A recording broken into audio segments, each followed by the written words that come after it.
Vamos a poner cuidado, hermanos, a estas enseñanzas que nos van a durar de aquí al 31, hablando solo de Jesús, pero entendiendo, hermanos, que también son doctrinas fundamentales para nosotros, porque aquí se habla del nacimiento virginal de Cristo milagrosamente por la gracia del Señor, hermanos. ¿Ya tienen todos Lucas 19:10, hermanos? Muy bien, hermanos, vamos a leer la palabra. Y la palabra del Señor dice de la siguiente manera: porque el Hijo del Hombre vino a buscar y a salvar lo que se había perdido. Voy a leer otra vez, hermanos.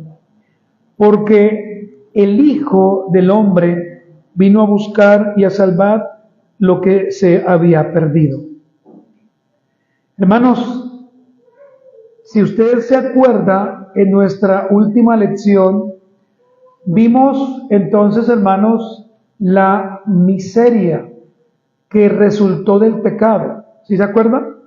Vimos la miseria que resultó del pecado y por supuesto, hermanos, también estuvimos viendo todos los estragos, ¿no?, que ese mismo pecado ocasionó por culpa, hermano, por supuesto, de la desobediencia y de no guardar la ley del Señor, no solamente Adán como cabeza federal, sino también Eva. Ahora bien, hermanos, los estragos que vemos hasta el día de hoy son incalculables, hermanos.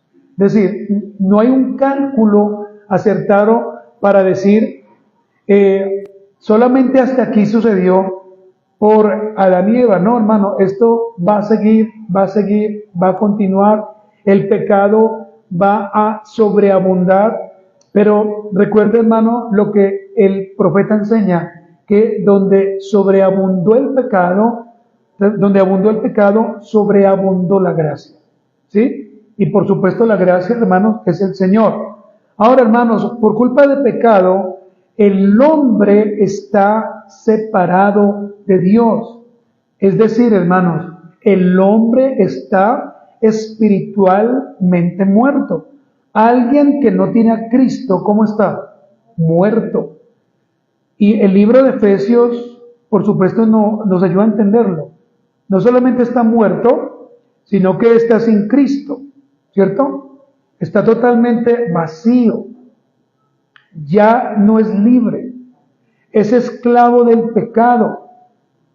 Entonces, hermanos, debemos también volver a recordar, hermanos, que todo hombre, así nazca en el hogar más maravilloso, en el hogar lleno de amor, o con padres ricos, el bebé que va a nacer nace infectado de pecado. Así de fácil, hermanos. Así usted, mejor dicho, le ponga el nombre que le ponga, el nombre más bíblico, ese niño o esa niña un día tiene que arrepentirse. ¿Estamos de acuerdo, cierto, hermanos? Por otro lado, hermanos, entonces, cuando Adán y Eva pecaron, la imagen de Dios se afectó. Se tergiversó la imagen de Dios, por supuesto, por el pecado. En pocas palabras, hermanos, el resultado del pecado fue esto: el hombre se perdió, hermanos. El hombre se perdió por el pecado. Ahora, hermanos, acá hay una pregunta. ¿Todo quedó ahí? ¿Hasta ahí llegó todo? La respuesta, por supuesto, es la que usted está diciendo: no. ¿Qué pasó entonces? Dios Padre, en su amor perfecto, en su misericordia, envió o determinó que su Hijo Jesucristo viniera al mundo a salvar todo aquello que se había perdido. Vamos a leer una vez más nuestro texto, hermanos. Este es un texto inicial. Leámoslo nuevamente. Libro de Lucas, capítulo 19, versículo 10. Porque el Hijo del Hombre, mire el título que se le da al Señor, porque el Hijo del Hombre vino a buscar y a salvar, ¿qué, hermanos? Lo que se había perdido. Entre esos que se habían perdido estábamos usted y yo. No está hablando solamente de algunos, está hablando también de nosotros. Ahora, hermanos, ¿cuál es la buena noticia entonces? La buena noticia es que el Señor envió a Jesús, hermanos. Y la palabra Jesús, según Mateo 1:21, significa Salvador, porque vendría a salvar a su pueblo. Y aquí hago una aclaración, no está hablando del pueblo de Israel, está hablando de un único pueblo suyo, compuesto entonces por judíos y por gentiles. Y por todos aquellos, hermanos, que en ese grupo, pues por supuesto, hermanos, el Señor vaya a llamar a salvación. Hermanos amados, rogamos a Dios, y esa debe ser nuestra oración, que nosotros estemos en ese grupo, que nosotros seamos parte del pueblo de Dios, porque de pronto, hermanos, solo de pronto podemos nosotros estar tan seguros de que somos salvos, pero realmente no hemos nacido de nuevo. Y hoy, hermanos, es el día, no solamente para hablar de esta doctrina, la número 10, el nacimiento de Jesús, sino para que a través de esta enseñanza usted, si reconoce que no ha nacido de nuevo, hermano, pida perdón al Señor hoy, se arrepienta y nazca de nuevo. Pero esto solamente lo puede hacer el Señor. Recuerde, hermanos, que ninguna obra nuestra puede hacer que el Señor se conmueva, a no ser que Él nos llame a salvación. Nuestras obras, según el profeta Isaías, son llamados trapos de inmundicia. Todo lo que hagamos, hermanos, por querer ganar la salvación, pues no va a servir, hermanos, porque solamente el Señor nos puede salvar, si a Él le place. Si a Él le place. Hermanos amados, vamos a iniciar con nuestro primer punto. Y el primer punto, hermano, es las profecías sobre Jesús. Las profecías sobre Jesús. Y antes de iniciar, quiero decirles lo siguiente, hermanos. Solamente, como es una clase, solamente vamos a ver como las profecías más importantes, si usted me permite, por supuesto, usar esta frase. Digo las más importantes en el sentido de que son las que más conocemos. Porque, hermanos, hay muchas profecías mesiánicas, pero profecías del nacimiento de Jesús, hermanos, pues vamos a mirar algunas. En el libro de los Salmos encontramos más de 30 profecías que iba a venir Jesús el Salvador, en el libro de los Salmos. Pero vamos a mirar, vuelvo y repito, solamente algunas nomás.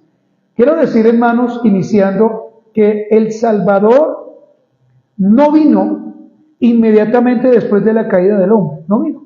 Usted se puede dar cuenta que en el momento o en el instante que Adán y Eva pecan, pues es decir, ellos perdieron muchas cosas, pero el Señor simplemente da una profecía, ¿cierto? O da una promesa de que iba a venir alguien en un tiempo señalado a salvar aquello que se había perdido, pero inmediatamente no sucedió.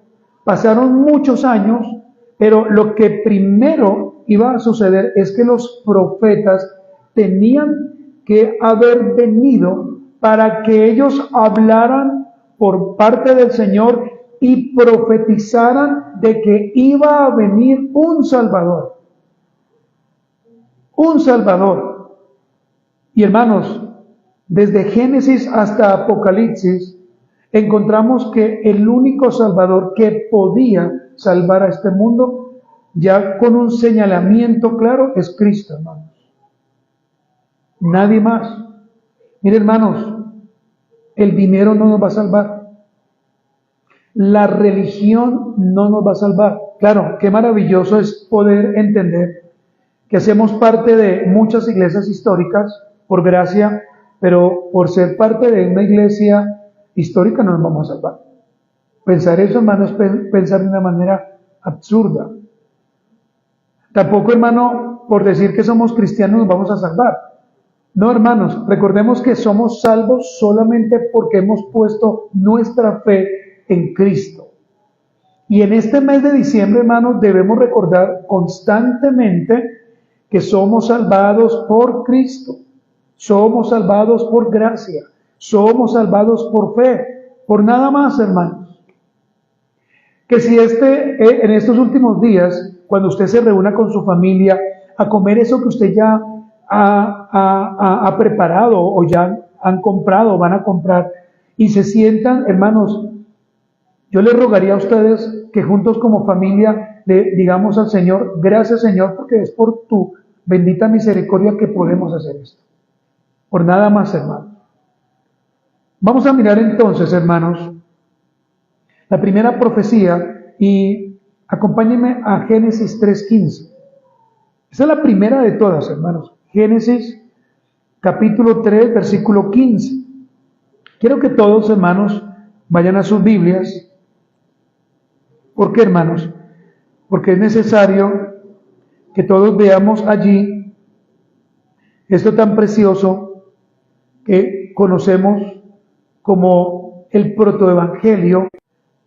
Hermanos, aquí, en este versículo 15 de Génesis 3, se deja traslucir ya la promesa de un Salvador que iba a representar, hermanos, a la simiente.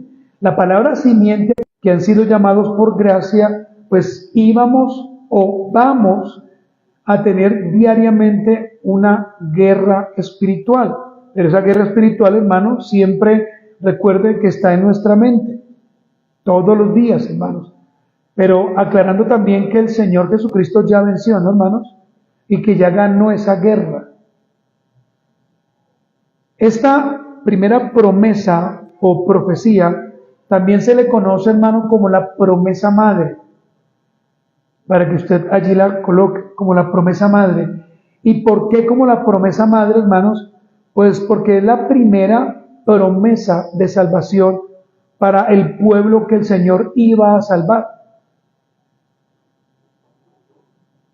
Ahora bien, hermanos, para algunos, Génesis 3:15 no era la profecía suficientemente clara al principio, para algunos.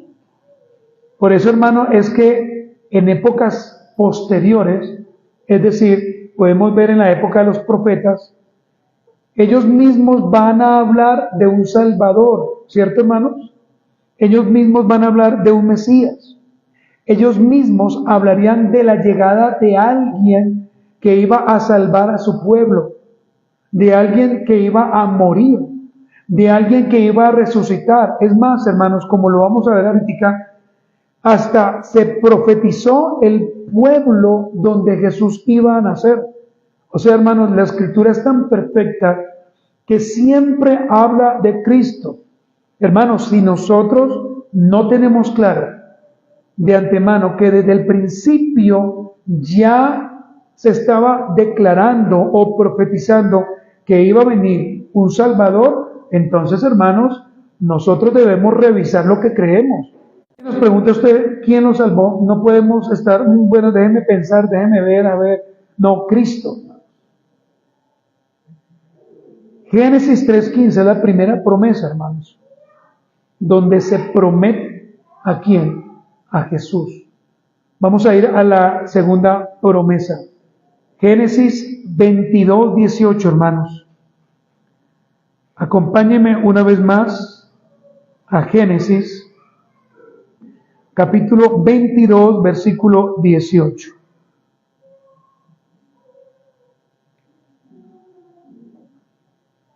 Aquí, hermanos, se habla en singular.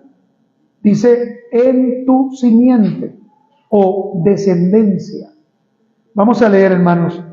Versículo 18 de Génesis 22 dice, en tu simiente serán benditas todas las naciones de la tierra, por cuanto obedeciste a mi voz.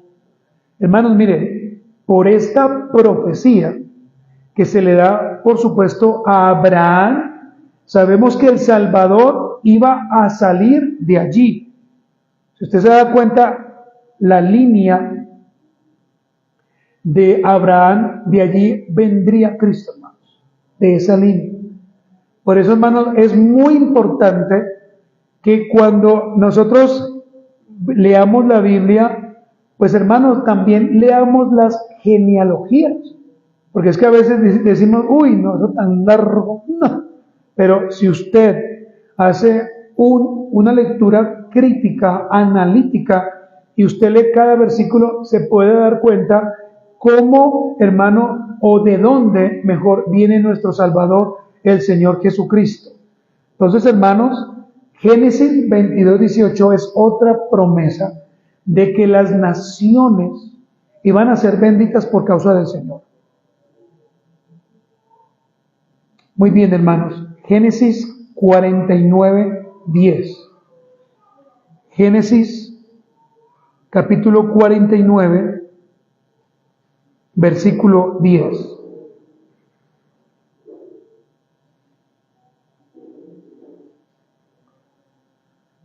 En este versículo que vamos a leer, hermanos, se nos revela el Salvador prometido y se nos dice algo muy importante, hermanos, que vendrá de la tribu de Judá. Es muy importante también, hermanos, entonces entender eso. Y aquí se nos deja muy claro dos cosas. Primero, que Él es el cetro. Y segundo, que Él va a legislar sobre cada pueblo, sobre cada tribu, sobre cada lengua y sobre cada nación. Génesis 49:10, ya lo tiene usted, ¿verdad? Dice, no será quitado el cetro de Judá, ni el legislador de entre sus pies, hasta que venga de Silo.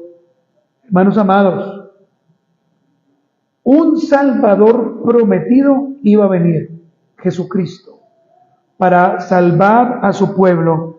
Pero, hermanos, Él iba a ser o será rey por siempre.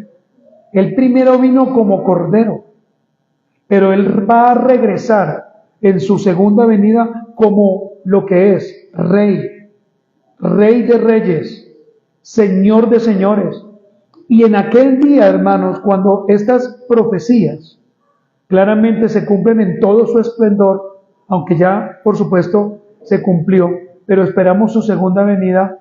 Hermano, aquel que no amó al Señor, aquel que no vivió para el Señor, lo único que vivirá será un gran terror ese día.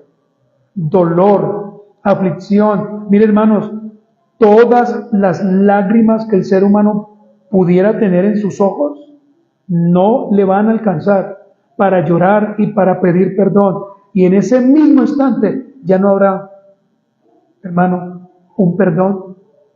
Porque los que se arrepintieron, el Señor les reconocerá. Por eso, hermanos, es importante entender estas profecías. Y no solamente decir, sí, yo ya sé que... No, hermanos, es entenderlas. Vamos a mirar la número 4, hermanos, dentro del rango de importancia.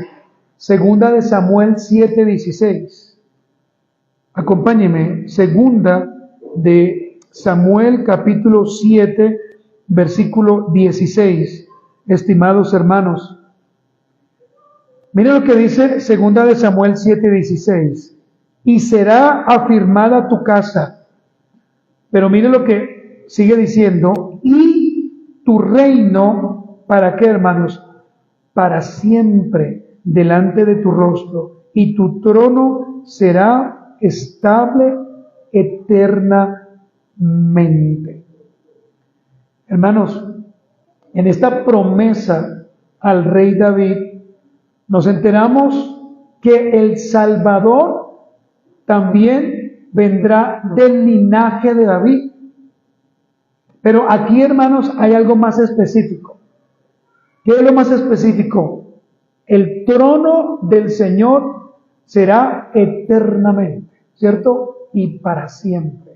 Los tronos humanos, hermanos, en cualquier momento podrán caer, ¿sí o no? Pero el trono del Señor, es el único que será para siempre, y solamente a Él se le dará la gloria y la honra. El mundo puede temer, porque se podrán levantar reyes, tiranos, soberbios, pero hermanos, tarde o temprano van a morir y otro le va a suceder. Pero el reino de Cristo permanecerá siempre, y esa es una de las profecías para que nosotros, hermanos, descansemos en el Señor, que no tendremos más reyes, solamente el Señor será nuestro único rey. Por eso es que a Él adoramos, por eso a Él oramos. Cuando usted ora, ¿a quién ora? A Cristo, ¿cierto, hermanos? Cuando usted ora, ¿qué le dice al Señor? Señor, tú eres mi Padre, tú eres mi Dios, ¿cierto?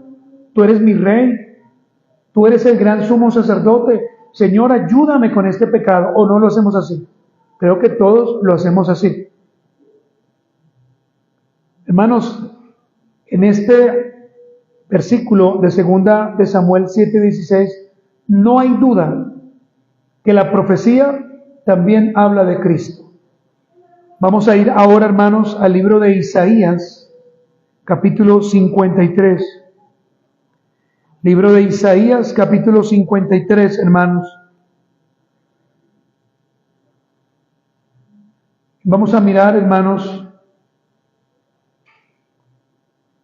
algunos versículos, o vamos a leer los 12 versículos, y quiero, hermanos, que cuando leemos cada versículo, usted se vaya, le pida al Señor la sabiduría para que usted se dé cuenta que cada versículo habla de Cristo. Vamos a mirar si usted, con la buena comprensión de lectura, lo puede ver. Versículo 1 de Isaías 53. Hermanos, leamos con atención. No lea por leer, lea con el discernimiento viendo a Cristo. Dice el versículo 1, y tengo la versión Reina Valera del 60. ¿Quién ha creído a nuestro anuncio? ¿Y sobre quién se ha manifestado el brazo de Jehová? Subirá cual renuevo delante de él, y como raíz de tierra seca. No hay parecer en él, ni hermosura le veremos, mas sin atractivo para que le deseemos. Despreciado y desechado entre los hombres, varón de dolores, experimentado en quebranto, y como que escondimos de él el rostro, fue menospreciado y no le estimamos. Ciertamente llevó él nuestras enfermedades y sufrió nuestros dolores, y nosotros le tuvimos por azotado, por herido de Dios y abatido. Mas él herido fue por nuestras rebeliones, molido por nuestros pecados. El castigo de nuestra paz fue sobre él, y por su llaga fuimos nosotros curados. Todos nosotros nos descarriamos como ovejas, cada cual se apartó por su camino, mas Jehová cargó en él el pecado de todos nosotros. Angustiado él y afligido, no abrió su boca. Como cordero fue llevado al matadero, y como oveja delante de sus trasquiladores, enmudeció y no abrió su boca. Por cárcel y por juicio fue quitado, y su generación, ¿quién la contará? Porque fue cortado de la tierra de los vivientes, y por la rebelión de mi pueblo fue herido.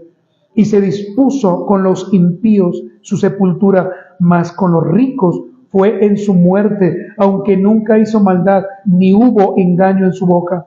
Con todo esto Jehová quiso quebrantarlo, sujetándole a padecimiento. Cuando haya puesto su vida en expiación por el pecado, verá linaje, vivirá por largos días, y la voluntad de Jehová será en su mano prosperada. Verá el fruto de la aflicción de su alma y quedará satisfecho. Por su conocimiento justificará mi siervo justo a muchos, y llevará las iniquidades de ellos. Y mira el versículo 12. Por tanto, yo le daré parte con los grandes, y con los fuertes repartirá despojos, por cuanto derramó su vida hasta la muerte, y fue contado con los pecadores. habiendo Él llevado el pecado de muchos y orado por los transgresores. Hermano, ¿puede ver usted a Cristo? Desde el versículo 1 hasta el versículo 12 se habla de Él. Usted puede ver el pronombre, Él, y ese Él es Cristo, hermano. Solamente Cristo pudo haber llevado sus transgresiones y las mías, ¿cierto? Sus pecados y los míos. Hermano, por medio de su sangre fuimos salvados del pecado, hermanos. Por eso, hermanos amados, es importante que desde que nos levantemos en las mañanas hasta que vayamos a nuestras camas a descansar, siempre en nuestra boca esté el nombre de Jesús como agradecimiento.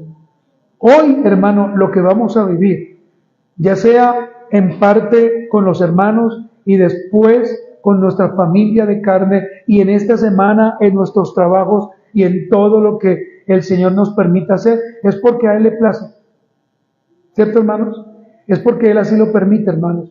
El que usted y yo tengamos un sueldo es porque al Señor le ha placido por amor y por gracia. Usted y yo no nos lo merecemos, hermanos, pero el Señor es tan bueno que aún así, a pesar del pecado que tenemos, Dios nos perdona, hermanos. Y Dios nos sigue ayudando y bendiciendo y levantando. Hermanos amados, vamos a mirar la última profecía, pero yo vuelvo y le aclaro, hermanos, hay más profecías, hermanos.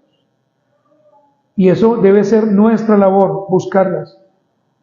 Miqueas capítulo 5, versículo 2.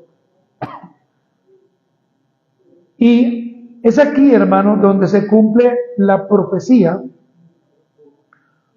donde el profeta Miqueas, en el capítulo 5, versículo 2, habla de dónde el Señor iba a nacer, ¿cierto? Allí se nos muestra claramente dónde el Señor Jesucristo, el lugar específico, ni siquiera dice cerca de, sino el lugar específico donde el Señor Jesucristo iba a nacer. Leamos, hermanos. Pero tú, Belén, Éfrata, pequeña para estar entre las familias de Judá, ¿qué sigue diciendo el texto? De ti me saldrá el que será Señor en Israel. ¿Sí lo leyó, hermano? Miqueas 5:2. Miqueas 5:2. Hermanos, entonces, ¿qué encontramos aquí? ¿Cuántas profecías hemos visto? 6. ¿Cierto, hermanos? 6 profecías. ¿Cuál es la primera? Génesis 3:15. ¿Cuál es la segunda? Génesis capítulo 22, versículo 18. ¿Cuál es la tercera? Génesis 49:10. ¿Cuál es la cuarta? Todo el capítulo, los 12 versículos de Isaías 53. Y segunda de Samuel 7:16, ¿cierto? Isaías 53 y finalmente Miqueas capítulo 5, versículo 2. Hermanos, predicar de Cristo es tan maravilloso porque la misma palabra de Dios nos muestra de dónde vendría, dónde iban a ser, a quiénes iba a salvar. Es por eso, hermanos, que tenemos que tener cuidado de decir, es que el Señor vino a morir por todos, cuando la Biblia no enseña eso. La Biblia claramente dice que Él vino a morir por algunos. Así lo dice, no por todos, hermanos. Muy bien, punto número 2, hermanos, vamos a ver los nombres de Jesús. Si usted se acuerda, hermanos, en el discipulado número 2, que iniciaremos en el mes de enero, en el mes de febrero, perdón, vimos los nombres de Jesús, que son muchos. Aquí vamos a ver algunos.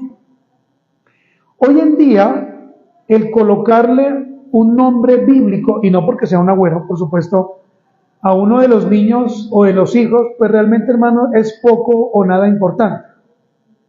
Estoy hablando de la generación que hoy vivimos. Hoy en día es más importante, por ejemplo, colocar el nombre de un jugador de fútbol o de un artista de música o quizás de un artista de cine. Pero usar nombres de la Biblia para algunos es un pecado o son nombres feos o nombres tristes. ¿Qué quiero decir con esto, hermanos? que independientemente de lo que usted piense, el nombre de Jesús tiene una connotación maravillosa. Y yo no le estoy diciendo a usted, porque esta no es mi enseñanza, que entonces cuando Dios le dé a usted un hijo, le coloque el nombre de Jesús. No, ese no es el punto. Lo que estoy diciendo, hermanos, es que el nombre de Jesús tiene un gran valor. ¿Por qué, hermanos? Porque solamente el Jesús que está en la Biblia, el Jesús de Nazaret, es el único que puede salvar a aquel que está perdido. Solamente el nombre de Cristo. Hermanos, es por esto que nosotros no podemos estar usando el nombre del Señor para todo. Vamos a almorzar, bueno, en el nombre de Jesús. No, hermanos, porque es que el nombre de Jesús no es para usted tomarlo como un amuleto, hermanos. El nombre de Jesús es sagrado. El nombre de Jesús es el nombre de nuestro Salvador, hermanos. Por eso, hermanos, en esta mañana quiero junto a usted que estudiemos solamente algunos nombres para que veamos la importancia del nombre del Señor Jesucristo. Y así, hermanos, antes de dar una conclusión, poder ver, hermanos, entonces, la unión hipostática de Cristo. Vamos a mirar, hermanos, el primer nombre. Y el primer nombre precisamente es Jesús. Jesús. ¿Qué significa el nombre de Jesús, hermanos? Ya deberíamos saberlo realmente. El nombre de Jesús significa Salvador. En Mateo capítulo 1, versículo 21, se nos dice precisamente que iba a venir un Salvador. Y ese Salvador iba a salvar ¿a quién? A su pueblo. ¿Cierto? Este nombre nos dice algo importante, Salvador, porque precisamente iba a salvar las ovejas de la casa de Israel que estaban perdidas. Pero hermanos, la única forma de que las personas sean salvadas es que Cristo les llame a salvación. Hermanos, no es proclamando por fe. Tampoco, hermano, es profetizando que el Señor los va a traer. Si el Señor lo quiere, lo hace. Así usted lo profetiza o no lo profetice. Tampoco es pagando una ofrenda por un familiar. No, hermanos. Lo que pasa es que nuestra vida y a veces la religión nos lleva a hacer cosas que la Biblia no enseña. Lo único que podemos hacer nosotros realmente es descansar en el Señor. Hermanos, mire, si el Señor quiere atraer por gracia a ese familiar suyo, el que sea, lo va a hacer. Y lo va a hacer en el tiempo señalado, no en el tiempo suyo. Pero claro, hermanos, para eso necesitamos hacer varias cosas. Miren lo primero, hermanos, dar un buen testimonio. Eso es clave. El testimonio es clave, hermano. Porque usted puede saber la Biblia al derecho y al revés, pero su testimonio ser peor que el de un impío. ¿O no, hermanos? Lo primero, el testimonio. Lo segundo, hermanos, usted debe predicar el Evangelio.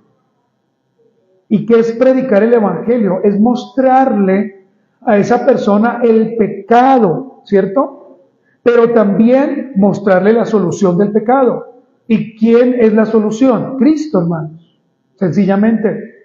No es de hacer nada más, hermanos, porque es que a veces nos confundimos. Es mostrar el pecado, mostrar lo que ese pecado puede llevarlo o a dónde puede llevarlo, pero también, hermano, mostrar la salvación, ¿cierto? Que está en el Señor Jesucristo. Y lo tercero, hermanos, vivir en santidad. Mire, hermanos, que si alguien habla de mí, listo. Claro, yo tengo defectos. Yo tengo quizás malos hábitos, está bien, hermanos, pero que sobre todo eso pueda prevalecer el nombre del Señor. Porque ¿quién de nosotros no tiene malos hábitos? Todos, hermanos. Entonces el nombre de Jesús es importante y es el primero. Nombre de Jesús, ¿qué significa, hermanos? Salvador, Salvador. Muy bien, número 2, hermanos, Cristo. Cristo. El nombre de Cristo, hermanos, significa ungido. Hermanos, y el único ungido es Cristo y sus hijos, no sus hijos, sino sus hijos, los hijos de Dios. Hermanos, cuando decimos que Cristo es el ungido, miren lo que estamos diciendo que solamente Jesús ha sido designado por el Señor para cumplir una función triple. Solamente el Señor, nadie más, hermanos. Y ahora, la pregunta que debemos responder es, ¿cuál es la triple función de Cristo? La primera, hermanos, es que Él es profeta. La segunda es que Él es rey. Y la tercera es que Él es sacerdote. La triple función de Cristo, pero hermanos, debemos entender que es por el nombre Cristo, o en el griego Christus, que significa ungido, ungido. Cuando decimos ungido, lo que estamos diciendo, hermanos, es que solamente el Señor Jesucristo tiene las credenciales autorizadas por el Padre para que a Él se le pueda decir Cristo como el ungido del Señor. Amén. En la tierra no hay más profetas, ni más sacerdotes, y mucho menos reyes, hablándolo en la parte eclesiástica, ¿no, hermanos? Fuera de Cristo, hermanos. Pero a veces, hermanos, uno ve con tristeza y preocupación que hay personas que dicen, no, yo defiendo a mi apóstol, no, yo defiendo a mi profeta porque como él no hay nadie. No, hermanos, solamente el Señor. Y ni siquiera debemos defenderlo, Él se puede defender solo. Amén.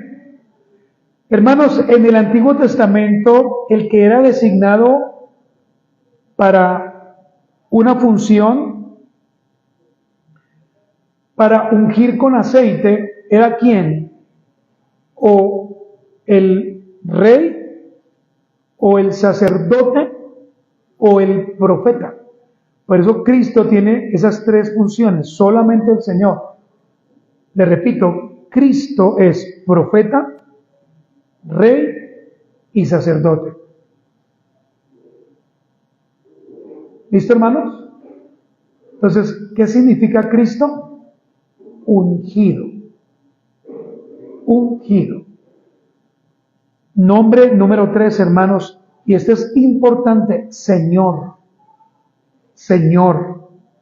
¿Este nombre qué significa, hermano? Mire, cuando usted encuentra la palabra Señor en mayúscula, que por supuesto tipifica a Cristo, nunca se le olvide dentro del contexto, hermanos, y dentro de la gramática, que cuando se habla del Señor en mayúscula, ¿qué está diciendo el texto? Que este Señor es el dueño de todo, que este Señor está sobre todo, que este Señor es el que manda sobre todas las cosas. Por eso, hermanos, este nombre significa que Jesús es dueño, soberano y protector. Amén. Se debe entender Señor en mayúscula, que es un título dado para el Señor Jesucristo, y Señor en minúscula. Si usted le dice a alguien Señor, pero usted lo ve como el dueño de todo, usted no entiende, hermano. Entonces, por respeto, se nos ha enseñado que debemos decir a los mayores o a aquellos que tengan un cargo, Señor o Señora. Y está bien, hermanos. Pero solamente Cristo es el Señor de todos. Amén, hermanos. En el libro de Filipenses 2:11, vaya conmigo, hermanos. Libro de Filipenses, capítulo 2, versículo 11, vemos lo siguiente, hermanos, y quiero que usted note el nombre del Señor allí, porque se va a colocar a Cristo por encima de todas las cosas. Dice, y toda lengua confiese que Jesucristo es, ¿qué, hermanos? El Señor, para gloria de Dios Padre. Note que dice, y toda lengua confiese, no dice alguna lengua, ¿cierto? O algunos. Toda lengua confiese que el Señor Jesucristo es el Señor. Y esto, hermanos, es para todo el mundo. Muy bien, hermanos, entonces vamos a ver el cuarto nombre, Emanuel. Nombre precioso, si de pronto un día el Señor a usted le da un hijito. Este nombre, hermanos, revela el misterio de Jesús. ¿Por qué, pastor, revela el misterio de Jesús? Bueno, por cuanto significa literalmente Dios con nosotros. ¿No le parece a usted maravilloso poder saber, hermanos, que siempre el Señor está con nosotros? No va a estar, Él está. A veces, hermanos, cometemos errores en la oración, hermanos, y yo he escuchado, ojalá que el Señor esté. No, es que Él está.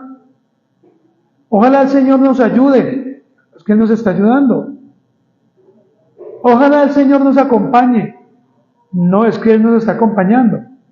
A no ser, hermano, que usted sea un gran pecador y que no haya reconocido a Cristo. Ahí sí puedo decir, ojalá Dios tenga misericordia. Hermanos, el nombre Emanuel realmente es un misterio. ¿Por qué, hermanos? Por cuanto el Señor se reserva este nombre solamente para aquellos que son pecadores. Emanuel, Dios con nosotros, solamente es dado a aquellos que han reconocido a Cristo como su Salvador. No, eso no es para todos, hermanos. Su hijo, su sobrino, su hermana le ha puesto a su niño Emanuel, pues qué bueno, porque usted cuando le diga Emanuel, usted va a recordar lo que significa y usted va a saber que Dios está con usted, pero no con ellos, porque son totalmente impíos si no han reconocido a Cristo. Cualquier impío que le ponga un nombre a su hijo de la Biblia, hermano, si usted está pensando que de pronto el Señor le va a salvar, está equivocado, porque los nombres no salvan a nadie. Usted puede colocarle Jonathan, Samuel, bueno, el nombre que usted quiera. Y usted puede decirle, no, este nombre significa, ¿y qué? Si se va a perder. ¿Y qué, hermanos? Hermanos, ¿me están entendiendo, hermanos? Vamos a ver el quinto nombre, Mesías. Mesías. Este nombre significa lo mismo que Cristo, pero conlleva una idea, hermanos. ¿Y cuál es la idea? Conlleva a la idea de que Cristo fue prometido desde antes de los tiempos, el Mesías. Por eso, hermanos, es que el pueblo de Israel, ¿a quién esperaban? Al Mesías. Los judíos, ¿a quién esperaban? Al Mesías. Y cuando llegó el Mesías, aún así, seguían esperando al Mesías, porque no entendían, porque el Señor permitió que sus ojos fueran como nublados. Pero solamente aquellos que fueron abiertos, ¿se acuerdan? Declararon, ahora sí sé que Él es el ungido, como Pedro, ahora sí sé que Él es el Cristo. Entonces, hermanos, la palabra Mesías simplemente significa aquel que un creyente espera. Así, aquel que un creyente espera, el Mesías. Ahora, ¿es válido decir al Señor nuestro Mesías? Claro, hermanos, no es un pecado. Leamos Juan 4:25, amados hermanos. Juan capítulo 4, Juan 4:25. Le dijo la mujer, sé que ha de venir ¿quién? El Mesías, llamado como el Cristo. Cuando Él venga, nos declarará todas las cosas. Este versículo, hermanos, en cierta manera podríamos usarlo para cuando sea la segunda parusía del Señor. Cuando el Señor venga por segunda vez, nos declarará todas las cosas que de pronto no entendimos. Señor, ¿y por qué esto? Él nos va a responder. Porque nosotros, hermanos, no tenemos todas las respuestas. Nombre número 6, hermanos, Hijo de Dios. Hijo de Dios. Estos dos últimos nombres que vamos a estar mirando nos deben introducir, hermanos, precisamente para que miremos la unión hipostática del Señor Jesucristo. Estos últimos dos nombres. El primero, Hijo de Dios, y este nombre, hermano, en la Escritura es muy común. Pero ¿dónde es común, hermanos? En los Evangelios. Cuando usted lee los Evangelios, usted se da cuenta de que Cristo, ¿cómo se declara? Hijo de hombre. Hijo de hombre, dando a entender su naturaleza humana. Hijo de hombre. Muy importante, hermanos, que lo entendamos. Hijo de Dios, estamos en Hijo de Dios, perdón. Hijo de Dios nos da a entender entonces que Él es divino, ¿cierto? Que Él es plenamente Dios. Y el último es Hijo de hombre, indica que Él está mostrando su humanidad. Plenamente hombre. Hermanos, por favor, quitemos de nuestra mente esto que les voy a decir. Está muy mal dicho decir 100% hombre, 100% Dios. No, plenamente, lo llena todo. Plenamente hombre o divinamente Dios, ahí se habla de una plenitud, y plenamente hombre. Muy bien, hermanos, les recuerdo entonces que hay muchos más nombres que usted puede ver en la Escritura. Por ejemplo, ¿qué nombre usted se acuerda en este momento? ¿Qué otro nombre? ¿Quién me puede decir? Por ejemplo, el alfa y la omega, ¿se acuerda? El principio y el fin. ¿Cuál otro nombre, hermanos? El consolador, claro. ¿Cuál otro nombre? Sí, Señor, Rey de Reyes, Señor de Señores. Hermanos, hay muchos nombres. Vamos a mirar ahora, hermanos, la naturaleza de Jesús. Como le decía a usted, los últimos dos nombres que vimos nos van a ayudar demasiado a entender. Hijo de Dios, Hijo de hombre. Entonces la pregunta, hermanos, que vamos a contestar en esta mañana es esta. Como tercer punto, ¿era Jesús hombre o Dios? ¿Qué dice usted? La respuesta ya se la di, ¿no? Entonces, Dios, claro que sí, pero también hombre. La Biblia, entonces, ¿qué enseña, hermanos, como respuesta? La Biblia enseña que Jesús era hombre, pero que también Jesús era Dios. Y Jesús tenía, entonces, dos naturalezas. Es el único que tiene dos naturalezas, aunque la gente le moleste, aunque los filósofos no crean, aunque los ateos lo nieguen. Vamos a ver primero la naturaleza divina, hermanos. Entonces, lo primero que voy a decir, hermanos, es que según la Biblia no hay ninguna duda que Jesús era Dios. Ninguna duda, hermanos. Y usted no puede tener duda. A veces escucho, yo como que tengo esta duda. No, Jesús es Dios. Como le digo, hoy muchos pues niegan a Jesús. Muchos. Pero ese no es el problema, hermanos. El problema, hermanos, es para ellos. Para nosotros no. Pregunto, ¿la Biblia nos da evidencias de que Jesús era Dios? Claro, vamos a mirar algunas. Por ejemplo, Juan 1:34. Juan capítulo 1, versículo 34, hermanos. Vaya conmigo, si usted es tan amable. Dice, y yo le vi, y he dado testimonio de que este es, ¿qué, hermanos? El Hijo de Dios. El libro de Juan, ¿quién lo escribió? Juan. ¿Juan hacía parte de sus discípulos? Sí. ¿Juan anduvo con el Señor? Sí. ¿Juan vio al Señor? Sí. A Juan se le reveló que Cristo era el Mesías y era el Hijo de Dios. Sí. Por eso, hermanos, él con toda claridad y libertad, ¿qué dice? Y yo le vi. Y he dado, ¿qué, hermanos? Testimonio de que este es el Hijo de Dios. Es como yo decir, por ejemplo, no, yo he dado testimonio de que él o ella realmente es un cristiano, ¿cierto? ¿Pero por qué? Porque yo lo vi, porque yo anduve con él, porque yo lo conozco, ¿cierto, hermano? Esa es la primera prueba, hermanos, Juan 1:34, hay muchas.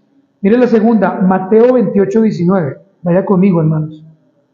Libro de Mateo, capítulo 28, versículo 19, amados hermanos, dice: por tanto, id, esto es una orden, y haced discípulos a todas las naciones, bautizándolos en el nombre del Padre, y del Hijo, y del Espíritu Santo. Usted se preguntará, bueno, ¿y aquí cómo evidenciamos que Él era Dios? Es muy sencillo, hermanos, porque se nombra en la bendita y santísima Trinidad para bautizo, para salvación. Dice, id y hacer discípulos a todas las naciones, bautizándolas en el nombre del Padre, y del Hijo, y del Espíritu Santo. ¿Lo notan? Allí está, hermano, las tres personas de la Trinidad: Dios Padre, Dios Hijo y Dios Espíritu. Cada una, por supuesto, con una función diferente. Hermanos, Lucas 7:22. Libro de Lucas, capítulo 7, versículo 22. Aquí se nombra al Señor como aquel poderoso que era el único que podría hacer milagros. Lucas 7:22. Ya lo tiene usted, ¿verdad, hermano? Mire lo que dice. Y descendió, perdón,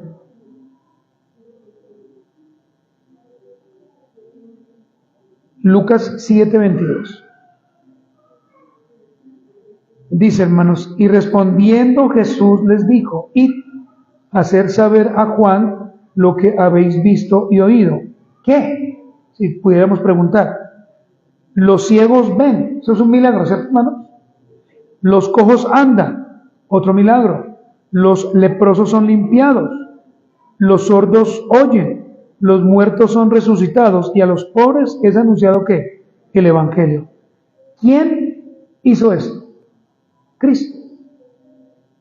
Por eso, hermanos, a Juan se le da la orden de que vaya y diga eso. Vaya y diga eso. Que Él era el Mesías, Cristo, que Él era el Dios. Muy bien, hermanos. Otra prueba de la naturaleza divina, y esta es importante: Jesús no tenía pecado y nunca pecó. Hebreos 4:15, hermanos, vaya conmigo. Libro de Hebreos, capítulo 4, versículo 15, hermanos.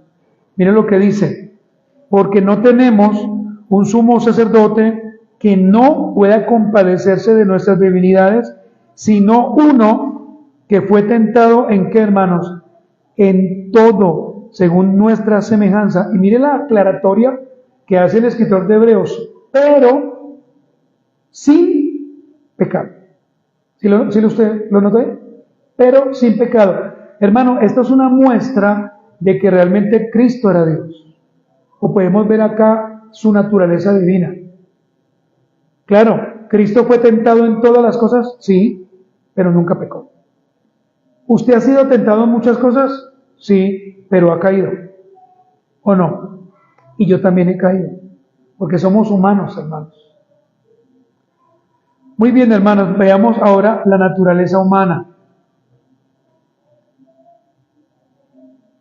Si bien es cierto que Jesús era Dios, hermanos, también es evidente que las Escrituras nos llevan a ver un hombre perfecto hablando humanamente, o un hombre plenamente perfecto hombre.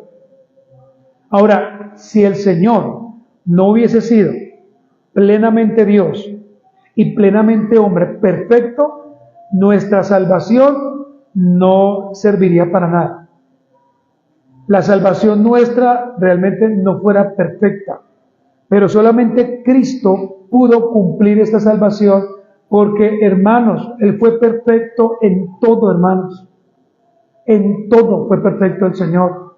Por eso, hermanos, hablamos de dos naturalezas, de la unión de dos naturalezas perfectas, que solamente Cristo pudo tenerlas. Plenamente Dios, plenamente hombre. Vamos a mirar, hermanos, algunos versículos que nos llevan a entender esta naturaleza humana.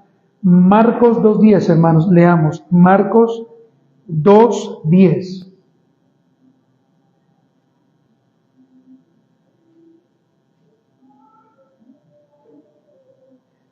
Pues para que sepáis que el Hijo de Hombre tiene potestad en la tierra, ¿para qué? Para perdonar pecados, dijo al paralítico. Hermanos, quiero que usted note claramente este versículo. ¿A quién dice el texto que se le dio la autoridad para perdonar pecados? Al Hijo del Hombre, ¿cierto? Es decir, al Señor Jesucristo, que era Dios. A nadie más, dice la Escritura, que se le dio ese poder. Por eso la Iglesia Católica está errada en todo, hermanos. Y decir que se pueden perdonar pecados haciendo esto o haciendo esto otro es algo garrafal. Hermanos, tenemos un abogado llamado Jesucristo. Si usted se va a confesar con alguien, que sea con el Señor, no con un hombre. Pero ojo, también se nos enseña y se nos va a enseñar, y se nos ha enseñado, que si usted tiene un pecado y tiene entonces la confianza de decirse a un hermano para que ore por usted, lo puede hacer. Pero esto no es un confesionario, hermanos. Entonces, Marcos 2:10 nos muestra que Él era hijo de hombre. Vamos a ver el segundo versículo, Lucas 2:16, hermanos, vaya conmigo. Lucas, capítulo 2, versículo 16. Las preguntas de hoy van a estar muy sencillas. Claro, si usted puso cuidado. Vinieron pues apresuradamente y hallaron ¿a quién? A María y a José, padres putativos del Señor, ¿no? Pero ¿a quién más hallaron, hermanos? Al niño acostado en el pesebre. Ahí nomás, hermanos. Entonces podemos ver, para corroborar que el Señor fue plenamente hombre, que nació como un niño, ¿cierto? Y fue acostado en un pesebre. Nació virginalmente, hermanos. Y apenas nació, se le proveyó, que hermanos, pues lo necesario que debe tener un bebé, ¿no? Pero la Biblia aquí solamente cita dos cosas. Cita entonces que fue acostado en el pesebre, que tuvo padres, y que fue acostado en un pesebre. Lucas 4, 1 y 2, hermanos, dos capítulos más adelante.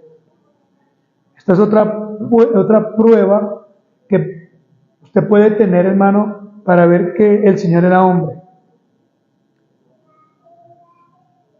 Lucas capítulo 4, versículo 1 y 2. Jesús, lleno del Espíritu Santo, volvió al Jordán y fue llevado por el Espíritu al desierto por 40 días, y era tentado por el diablo y no comió nada en aquellos días. Ahora mire lo que dice: pasado los cuales tuvo hambre. Hermano, ¿un espíritu come? No. ¿Un hombre come? Sí. Mire, usted ahorita está acá escuchando este primer sermón. Ahorita vamos a finalizar, vamos a orar, usted se va a levantar, va a oler y le van a dar ganas de comer algo. Porque somos hombres. Esta es una muestra, hermano, clara de que el Señor era plenamente hombre, que tuvo hambre. Lucas 22:44, hermanos. Lucas, capítulo 22, versículo 44. Ahora usted me dice: no, pastor, yo no tengo hambre. Bueno, vamos a ver si los niños no comen algo ahorita. Dice, y estando en agonía, oraba más intensamente y era su sudor como grandes gotas de sangre que caían hasta la tierra. Hermanos, humanamente, ¿qué podemos ver ahí? ¿Qué? ¿Que sudaba? Sí, está bien. ¿Qué más? Hermanos, dolor, ¿cierto? Dolor. El Señor sufrió dolor. Un dolor intenso antes de ir a la cruz, hermanos. ¿Qué dijo el Señor? Señor, al Padre, si quieres, pasa de mí esta copa. Si quieres. Pero que se haga tu voluntad y no la mía. ¿Será que nosotros oramos así antes de alguna decisión? Le aseguro que a veces no. Señor, esto será tu voluntad. Pero mi punto, hermanos, es que el Señor sufre un gran dolor. Muy bien, hermanos. Punto número 3, las dos naturalezas. Las dos naturalezas. Esto era como la introducción, hermanos. Recuerden que estábamos viendo las naturalezas de Jesús, claro, pero vamos a ver ahora solamente hablar de las dos naturalezas, para finalizar. Hermanos, nadie en el mundo ha conocido a alguien con dos naturalezas, es decir, una humana y otra divina. Nadie. ¿Usted la conoce? No. Usted me dice que sí, no le voy a creer. Todos tenemos únicamente, ¿cuál naturaleza? La humana. Nada más. Pero Cristo tenía las dos naturalezas. ¿Cuál es la primera? Plenamente divino, divino Dios, plenamente hombre. Hermanos, ¿qué creemos? ¿Lo que enseña el mundo cuando dice no, eso es mentiras? ¿O lo que enseña la Escritura? Es una respuesta personal, hermanos. Yo creo lo que la Biblia enseña, pero ¿usted qué cree? Porque usted puede estar allí, pero usted puede vivir situaciones en su trabajo, en su casa, en su vida, y usted dice, pues sí, pero como que dudo un poquito. Si usted duda, Señor le ayuda, hermano. Pero recuerde que nuestro manual de fe es la palabra, ¿cierto? Acá nos paramos a enseñar, y los que predicamos ya debemos, antes de pararnos acá, creer, ¿cierto? Lo que vamos a predicar. Y creer en quién vamos a predicar. Si dudamos, es mejor que no nos subamos acá. Porque vamos a crear duda en otras personas. Entonces, hermanos, plenamente Dios, plenamente hombre, título dado para el Señor. Nadie más. Hermanos, vamos a orar. Y vamos a dar gracias a Dios. De hoy en 8 días vamos a mirar la vida de Jesús. Aprovechando, hermanos, este tiempo de Navidad. Hoy hemos visto Navidad, la natividad, ¿cierto? El nacimiento del Señor. Hermanos, ¿la enseñanza fue clara?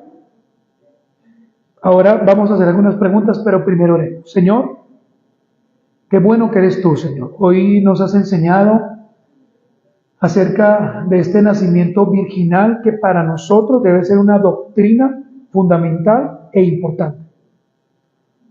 Perdónanos, Señor, por nuestro poco estudio y ayúdanos a entender más claramente esta doctrina.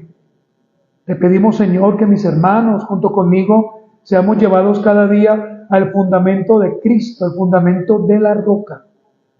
Padre, gracias, porque tú eres bueno y porque tú eres un Dios precioso, plenamente Dios, plenamente hombre, que vivió en esta tierra y que esperamos gozosamente tu segunda venida. Amén. Muy bien, agradecemos a aquellos que se conectaron y, hermanos, vamos a hacer el examen, hermanos.